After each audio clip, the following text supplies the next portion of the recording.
लोकसभा चुनाव जितने ही नजदीक आ रहे हैं, भाजपा के खेमे में हलचल और बढ़ रही है। नीतीश कुमार से अलग होने के बाद भारतीय गृह मंत्री अमित शाह का 6वां बिहार दौरा है। वहीं जेडीयू के राष्ट्रीय महासचिव और प्रवक्ता राजीव रंजन ने कहा कि चुनावी पर्यटन पर शनिवार को बिहार आ रहे अमित शाह अपनी रैली में एक ही बात बोलकर चले जाते हैं। राज्य सरकार के खिलाफ दुष्प्रचार करने और अपनी पीठ थपथपाने के अलावा उनके भाषण में कुछ और नहीं होता। जेडीयू नेता ने गृह मंत्री से गुजारिश भी की कि वे इस बार झूठ का पुलिंदा फाड़ने के बजाय झंझारपुर को कुछ नया बोलकर जाएं।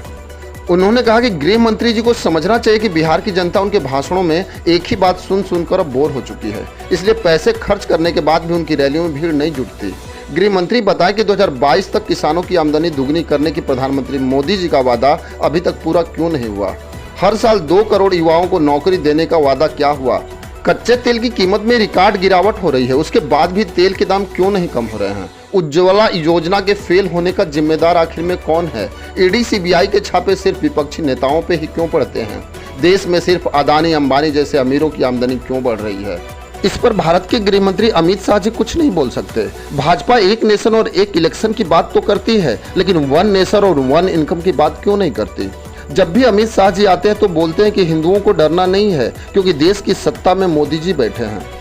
लेकिन महंगाई बेरोजगारी पर अमित शाह क्यों चुप हो जाते हैं। उस समय भी बोलना चाहिए कि देश की सत्ता में मोदी जी ही बैठे हैं। केवल देश को हिंदू और मुसलमान पे राजनीति करने वाली भाजपा या उसके नेता ये बता दें कि हर साल 2 करोड़ लोगों को नौकरी देने वाली बातों को क्यों नहीं करते।